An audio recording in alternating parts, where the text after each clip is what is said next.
నమస్కారం,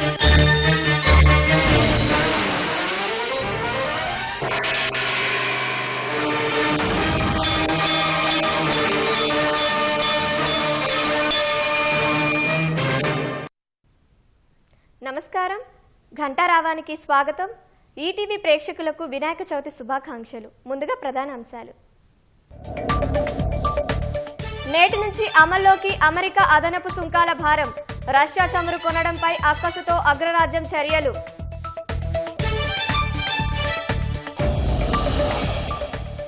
$49 బిలియన్ విలువైన ఎగుమతులపై ప్రభావం. టెక్స్టైల్స్, ఆభరణాలు సహా ఎన్నో రంగాలకు ఎదురుదెబ్బ.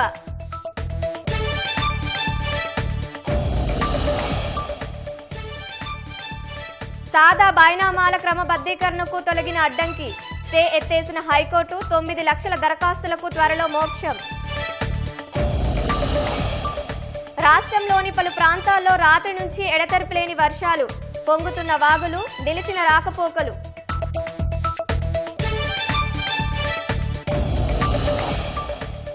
దేశవ్యాప్తంగా వినాయక చవితి కోలాహలం. భక్తి శ్రద్ధలతో ఆలయాల్లో ప్రత్యేక పూజలు.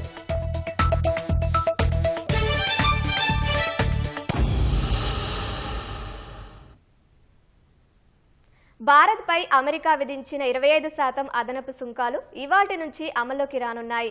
భారత్ నుంచి ఎగుమతి అయ్యే వస్తువులకు ఈ అదనపు సుంకాలు వర్తిస్తాయని మంగళవారం నోటీసులు ఇచ్చింది. మన దేశ కాలమానం ప్రకారం ఈ ఉదయం 10 గంటల నుంచి 25% అదనపు సుంకాలు కలిపి మొత్తం 50% టారిఫ్లు అమల్లోకి రానున్నాయి. అయితే ఇప్పటికే ఓడల్లో బయలుదేరిన వస్తువులకు మినహాయింపు ఉంటుందని అమెరికాకు చెందిన డిపార్ట్మెంట్ ఆఫ్ హోంల్యాండ్ సెక్యూరిటీ ప్రకటించింది. రష్యా నుంచి చమురు కొనుగోలు చేస్తోందనే కారణంతో భారత్పై అమెరికా విధించిన 25% అదనపు సుంకాలు ఇవాల్టి నుంచి అమల్లోకి రానున్నాయి. అలస్కాలో రష్యా అధ్యక్షుడు వ్లాదిమిర్ పుతిన్తో భేటీ తర్వాత ఈ సుంకాలపై అమెరికా అధ్యక్షుడు డొనాల్డ్ ట్రంప్ కాస్త మెత్తబడినట్లు ప్రచారం జరిగింది. అయితే అలాంటిదేవీ లేదని 25% అదనపు సుంకాలు ఇదివరకు ప్రకటించిన విధంగా ఆగస్టు 27 నుంచి యథావిధిగా అమల్లోకొస్తాయని అగ్రరాజ్యం మంగళవారం మన దేశానికి నోటీసులు పంపింది. తొలుత విధించిన 25% ప్రతీకార సుంకాలు ఈ నెల 7వ తేదీ నుంచే అమల్లోకొచ్చాయి. రష్యా నుంచి చమురు కొనుగోలు చేస్తోందన్న కారణంతో విధించిన 25% అదనపు సుంకాలతో కలిపి భారత్పై అమెరికా విధించిన టారిఫ్లో 50% పెరిగాయి. 25% అదనపు సుంకాలు ఈ ఉదయం 10 గంటల నుంచి అమల్లోకొస్తాయని అమెరికాకు చెందిన డిపార్ట్మెంట్ ఆఫ్ హోంల్యాండ్ సెక్యూరిటీ పేర్కొంది. అయితే ప్యాకేజింగ్ పూర్తి చేసుకుని ఓడల్లో అమెరికాకు బయలుదేరిన వస్తువులకు అదనపు పన్నుల నుంచి మినహాయింపు ఉంటుందని పేర్కొంది. ఆయా వస్తువులు సెప్టెంబర్ 17 నాటికి అమెరికా గోదాములకు చేరాలని, వాటిని అమెరికా కస్టమ్స్ విభాగం ప్రత్యేక కోడ్తో ధృవీకరించాలని డిపార్ట్మెంట్ ఆఫ్ హోంల్యాండ్ సెక్యూరిటీ సూచించింది. కొత్త సుంకాలతో భారతీయ వస్త్ర పరిశ్రమ, దుస్తులు, ముత్యాలు, పగడాలు, ఆభరణాలు, ఆక్వారంగం, తోలు ఉత్పత్తులు, రసాయనాలు, ఎలక్ట్రికల్, మెకానికల్ యంత్రాలపై ప్రభావం పడనుంది. అయితే భారత్ నుంచి అమెరికాకు ఎగుమతయ్యే కొన్ని వస్తువులకే 50% సుంకాల నుంచి మినహాయింపు ఉంది. అందులో ఫార్మా, ఇంధన ఉత్పత్తులు, ఎలక్ట్రానిక్ వస్తువులు ఉన్నాయి. భారతీయ ఎగుమతులపై అదనపు సుంకాల ప్రభావం $48.2 బిలియన్ మేర ఉంటుందని వాణిజ్య శాఖ అంచనా వేస్తోంది. అమెరికా అధ్యక్షుడు ట్రంప్ విధించిన 50% సుంకాలు భారత్కు పెద్ద ఎదురుదెబ్బ కానుంది. ఏకంగా $49 బిలియన్ విలువైన భారత ఎగుమతులపై సుంకాల ప్రభావం పడుతుంది. టెక్స్టైల్, ఆభరణాలు, తోలు, చెప్పుల వంటి ఉత్పత్తులను పూర్తిగా అమెరికా నుంచి తరిమివేసినట్లే అవుతుందని నిపుణులు చెబుతున్నారు. రొయ్యలను సాగు చేసే రైతులు సహా మిగిలిన రంగాల్లోని అనేక మంది ఉపాధి ప్రశ్నార్థకమవుతోంది. పాకిస్తాన్, బంగ్లాదేశ్, శ్రీలంక, థాయిలాండ్, వియత్నాం వంటి దేశాలు లాభపడనున్నాయి. ట్రంప్ 50% సుంకాలు భారత్పై భారీగా ప్రభావం చూపనున్నాయి. $49 బిలియన్ ఎగుమతులపై ఈ సుంకాలు పడతాయి. వస్త్రాలు, దుస్తులు, రత్నాలు, ఆభరణాలు, రొయ్యలు, తోలు ఉత్పత్తులు, రసాయనాలు, అల్యూమినియం, రాగి, స్టీల్తో పాటు విద్యుత్ యంత్ర పరికరాలు, ఆటోమొబైల్స్, అలాగే ఫర్నిచర్ వంటి కీలకమైన శ్రమ ఆధారిత రంగాలకు తీవ్ర నష్టం వాటిల్లనుందని జీటీఆర్ఐ సంస్థ నివేదించింది. మొత్తంగా అమెరికాకు భారత్ చేసే ఎగుమతుల్లో 66% వస్తువులు 50% సుంకం పరిధిలోకొస్తాయి. 30% ఎగుమతులకు మాత్రమే అమెరికా మార్కెట్లోకి సుంకాలు లేకుండా వెళతాయి. ఔషధాలు, ఇంధన ఉత్పత్తులు, ఎలక్ట్రానిక్ వస్తువులకు సుంకాల నుంచి ప్రభుత్వానికి మినహాయింపు ఉంది. 2024-25 ఆర్థిక సంవత్సరంలో అమెరికాకు భారత్ $86 బిలియన్ ఎగుమతులు చేసింది. $45 బిలియన్ అమెరికన్ ఉత్పత్తుల్ని మాత్రమే దిగుమతి చేసుకుంది. $2.4 బిలియన్ విలువైన రొయ్యలపై సుంకాల వల్ల ముఖ్యంగా విశాఖ మత్స్యకారులకు, రొయ్యలు పెంచే రైతులకు కష్టాలు తప్పవు. $10 బిలియన్ ఎగుమతిని కలిగిన వజ్రాలు, ఆభరణాలపై సుంకాల వల్ల సూరత్, ముంబై ప్రాంతాల్లో అనేక మంది ఉపాధి కోల్పోనున్నారు. $10.8 బిలియన్ విలువైన టెక్స్టైల్స్ పై సుంకాలతో తిరుపూర్, ఎన్సీఆర్, బెంగళూరుపై ఒత్తిడి పడనుంది.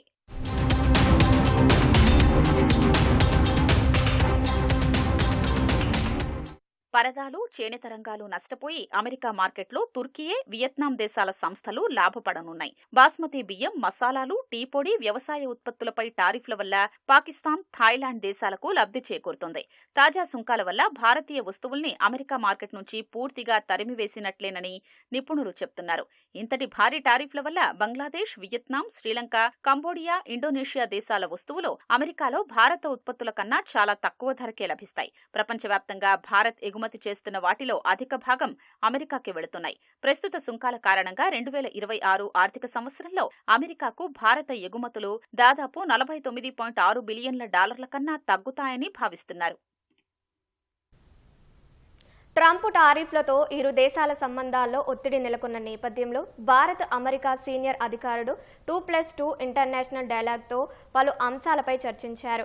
వాణిజ్యం, పెట్టుబడి, కీలకమైన ఖనిజాలు, ఇంధన భద్రత, పౌర అణు సహకారాన్ని బలోపేతం చేయడం సహా ద్వైపాక్షిక సంబంధాలపై చర్చలు జరిపారు. సోమవారం 2 దేశాల అధికారుల మధ్య వర్చువల్ సమావేశం జరిగినట్టు విదేశాంగ శాఖ తెలిపింది. రక్షణ రంగంలో సహకారం పెంచుకోవడానికి 2 దేశాలు ఎదురు చూస్తున్నాయని పేర్కొంది. రక్షణ భాగస్వామ్యం కోసం భారత్, అమెరికాలు 10 ఏళ్ల ఫ్రేమ్వర్క్ పై సంతకం చేశాయి. పారిశ్రామిక, శాస్త్ర, సాంకేతిక సహకారాన్ని ముందుకు తీసుకెళ్లడం కూడా రక్షణ సహకారంలో భాగమని పేర్కొన్నాయి.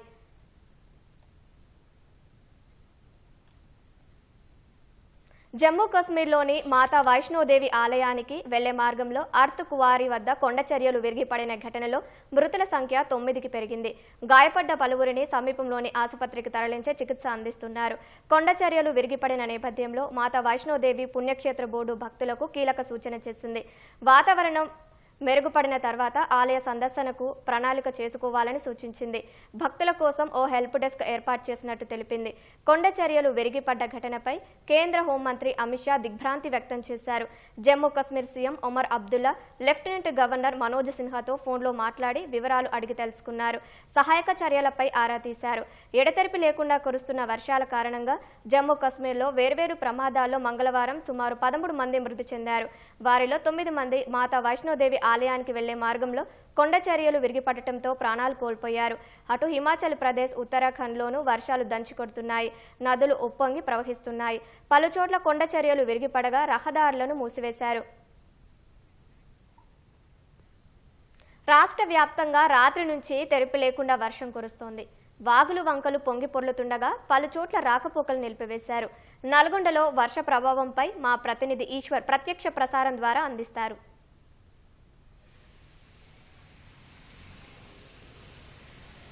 కావ్య, ఉమ్మడి నల్గొండ జిల్లా వ్యాప్తంగా విస్తారంగా వర్షాలు కురుస్తున్నాయి. గత రాత్రి నుంచి కూడా ఎడతెరిపి లేకుండా కురుస్తున్న వర్షాలకి పలు కాలనీలన్నీ కూడా జలమయంగా మారిపోయిన పరిస్థితి కూడా కనిపిస్తుంది. ముఖ్యంగా ఇక్కడ నల్గొండ జిల్లాలో పలు ప్రాంతాలు ఇప్పటికీ జలమయంగా మారిపోయాయి. ముఖ్యంగా ఇటు నల్గొండ, మిర్యాలగూడ, హుజూర్ నగర్, తర్వాత నాగార్జున సాగర్, దేవరకొండ పలు ప్రాంతాల్లో అయితే వర్షాలు అయితే ముమ్మరంగా కురుస్తున్నాయి. దీంతోపాటు ఇటు సూర్యాపేట జిల్లా వ్యాప్తంగా కూడా విస్తారంగా వర్షాలు కురుస్తున్నాయి. సూర్యాపేట జిల్లాలో కోదాడ, హుజూర్ నగర్ నియోజకవర్గం, తుంగతుర్తి నియోజకవర్గాలు అయితే వర్షాలు అయితే అధికంగా నమోదవుతున్నాయి. దీంతోపాటు ఇటు యాదాద్రి భువనగిరి జిల్లాలో అయితే పూర్తిగా అన్ని మండలాల్లో కూడా విస్తారంగా వర్షాలు కురుస్తున్నాయి. దీంతో పలు ప్రాంతాల్లో అయితే రాకపోకలు కూడా పూర్తిగా స్తంభించిపోయాయి. ముఖ్యంగా ఇటు యాదాద్రి భువనగిరి జిల్లా వలిగొండ మండలం సంగం బ్రిడ్జి వద్ద కూడా రాకపోకలు పూర్తిగా నిలిచిపోయాయి. అక్కడ లో లెవెల్ బ్రిడ్జి వద్ద మూసీ నది ఉధృతంగా ప్రవహించడంతో రాకపోకలు పూర్తిగా నిలిచిపోయిన పరిస్థితి కూడా కొనసాగుతుంది. అదేవిధంగా బీబీనగర్ వద్ద ఉన్నటువంటి రుద్రవల్లి బ్రిడ్జి వద్ద కూడా లో లెవెల్ వంతెన వద్ద కూడా రాకపోకలు పూర్తిగా నిలిచిపోయాయి. రాత్రి నుంచి కురుస్తున్న ఎడతెరిపి లేకుండా కురుస్తున్న వర్షాలతోటి ఇటు రాకపోకలు పూర్తిగా నిలిచిపోయిన పరిస్థితి కూడా కనిపిస్తుంది. ఇటు నల్గొండ జిల్లాలో కూడా విస్తారంగా వర్షాలు కురుస్తున్నాయి. రాత్రి నుంచి కురుస్తున్న వర్షాలకైతే పలు ప్రాంతాల్లో ఎక్కడికక్కడ జనజీవనం మొత్తం కూడా స్తంభించిపోయింది. ఎవరు కూడా బయటకు వచ్చిన పరిస్థితి కూడా కనిపించడం లేదు. ఈ రోజు వినాయక చవితి సందర్భంగా కూడా ఉదయం నుంచి కూడా ఒక పండగ వాతావరణం ఉండాల్సిన పరిస్థితి ఉండే క్రమంలో మొత్తం కూడా బోసిపోతున్న పరిస్థితి కూడా ఉంది. రహదారులన్నీ కూడా ఖాళీగా కనబడుతున్నాయి. ఈ వర్షం కారణంగా ఎవరు కూడా ఇంటి నుంచి రాని పరిస్థితి అయితే నెలకొంది. ముఖ్యంగా ఇటు వినాయక చవితి కారణంగా తెల్లవారుజాము నుంచి కూడా పత్రి, తర్వాత వినాయకుడి బొమ్మలు, తర్వాత పలు వస్తువుల కోసం ఉదయం నుంచి కూడా ఈ రహదారులన్నీ కూడా కిక్కిరిసిపోయే ప్రాంతం అయితే ప్రస్తుతం కూడా బోసిపోతున్న పరిస్థితి కూడా కనిపిస్తుంది. ఎందుకంటే ఇటు తెల్లవారుజాము నుంచి అదేవిధంగా రాత్రి నుంచి కూడా పలు ప్రాంతాల్లో వర్షం కురవడంతో ఎక్కడికెక్కడ జనజీవనం మొత్తం స్తంభించిపోయింది. ఎవరు కూడా బయటికి రావడం లేదు. దీంతోపాటు రాత్రి నుంచి కూడా పలు ప్రాంతాల్లో వినాయక చవితి మండపాలు కూడా సుందరవనంగా ముస్తాబు చేస్తున్నారు. అయితే దీంతో వర్షాలు కురవడంతో ఎక్కడ పనులు అక్కడే నిలిచిపోయాయి. ఈసారి కొంత వినాయక చవితి కూడా ఈ వర్షాలు అనేది కొంత ఆటంకం కలిగిస్తున్న పరిస్థితి కూడా నెలకొంది. అయితే ఇప్పటికే అధికారులు కూడా పలు జాగ్రత్తలు కూడా జారీ చేశారు. ఎందుకంటే ఈ వినాయక చవితి సందర్భంగా పెద్ద ఎత్తున మండపాలు కడుతూ ఉంటారు. పైన హైటెన్షన్ వైర్లు ఉంటాయి. అదేవిధంగా ఈ విద్యుత్ షార్ట్ సర్క్యూట్ జరిగే అవకాశం ఉన్నందున అందరూ కూడా ఈ మండపాల వద్ద కూడా తగు జాగ్రత్తలు తీసుకోవాలని చెప్పేసి అందరూ కూడా అప్రమత్తంగా ఉండాలని చెప్పి కూడా అధికారులు కూడా తగిన ఆదేశాలు కూడా జారీ చేశారు. ఇప్పటికే మండపాల వద్ద కూడా కొంత గస్తీ నిర్వహిస్తున్నారు. ఎప్పటికప్పుడు ఆ మండపాల్లో ఉన్నటువంటి పరిస్థితులన్నీ కూడా సగదిస్తున్నారు. మండపాల వద్ద ఎట్టి పరిస్థితుల్లో నీటి నిల్వ ఉండకుండా కూడా చూస్తున్నారు.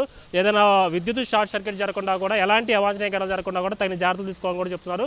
అయితే ముఖ్యంగా ఇటు ఉమ్మడి నల్గొండ జిల్లా వ్యాప్తంగా విస్తారంగా వర్షాలు కురవడంతో ఇక్కడ 3 జిల్లాలకు సంబంధించిన కలెక్టర్లు కూడా అప్రమత్తంగా ఉన్నారు. ఎక్కడైనా ప్రమాదాలు సంభవించకుండా కూడా అధికారులు కూడా అప్రమత్తంగా ఉన్నారని చెప్పి కూడా తగు ఆదేశాలు చేసిన పరిస్థితి కూడా ఉంది. ఇది ఇక్కడ ఉన్న తాజా సమాచారం. Over to you.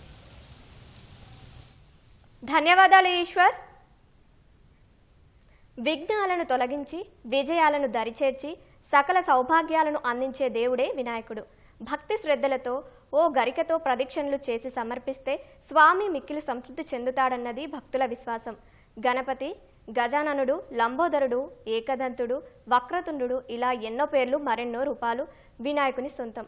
కానీ తెల్ల జిల్లేడు వృక్షమే వినాయకుడి సంపూర్ణ రూపంగా ఉద్భవించి భక్తుల చేత పూజలు అందుకోవడం కాజిపేట గణేష్ ఆలయ ప్రత్యేకత.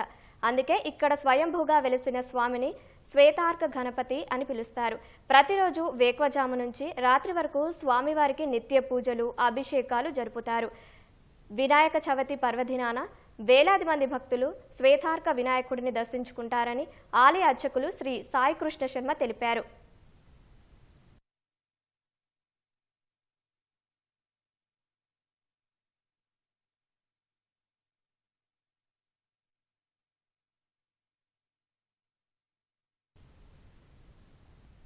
ముప్పై వసంతాలు పూర్తి చేసుకున్న ఈటీవీకి ముఖ్యమంత్రి చంద్రబాబు, మాజీ ఉపరాష్ట్రపతి వెంకయ్యనాయుడు శుభాకాంక్షలు తెలిపారు. తెలుగు ప్రజలకు వినోదాన్ని, విజ్ఞానాన్ని పంచుతున్న ఈటీవీ భవిష్యత్తు మరింత ఉజ్వలంగా ఉండాలని ఆకాంక్షించారు.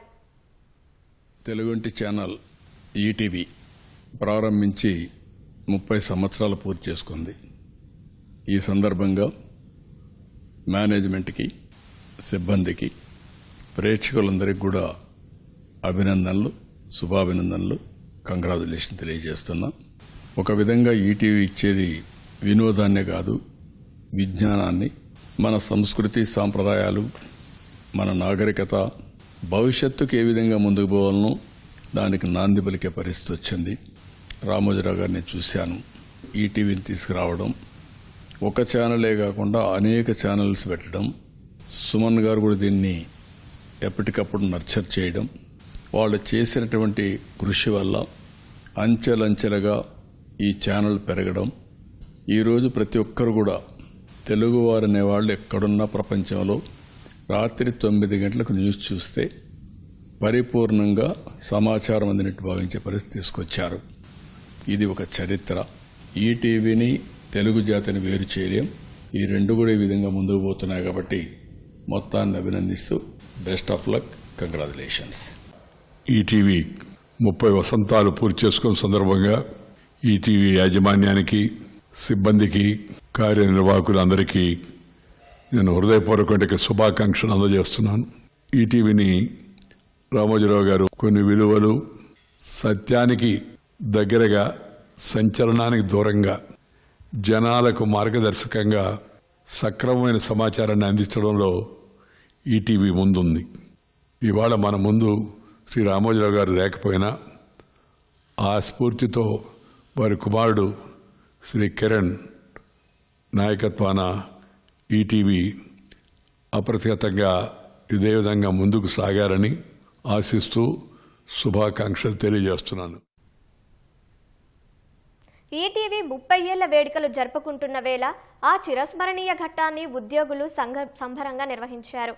30 ఏళ్ల ప్రయాణాన్ని గుర్తు చేసుకుని అదే ఒరవడితో మరింతగా అలరిస్తామన్నారు.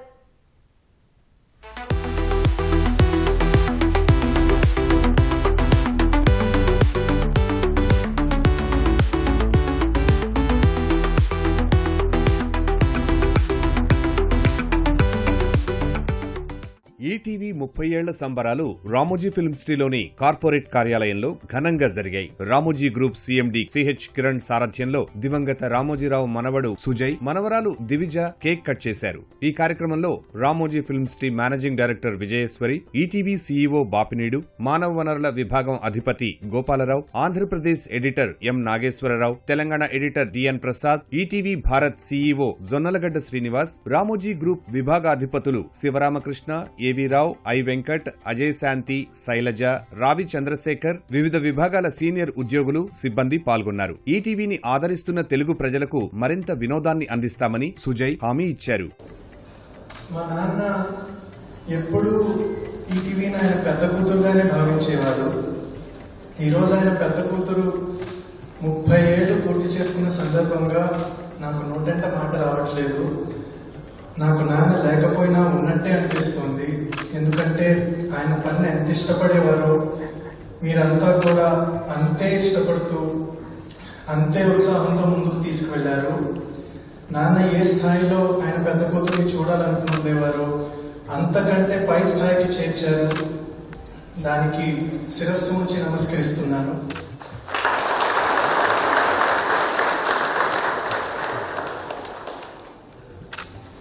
తప్పకుండా దీన్ని మనం ఇలాగే తదుపరి ఘట్టానికి తీసుకెళ్లి తెలుగు ప్రజలందరికీ మంచి వినోదాన్ని, మంచి సందేశాన్ని అందిస్తూ ఉండడానికి నా చేతనైంది నేను చేస్తానని, నేర్చుకోవాల్సింది నేర్చుకుంటానని మీ అందరికీ ఈ సందర్భాన్ని మాటిస్తున్నాను.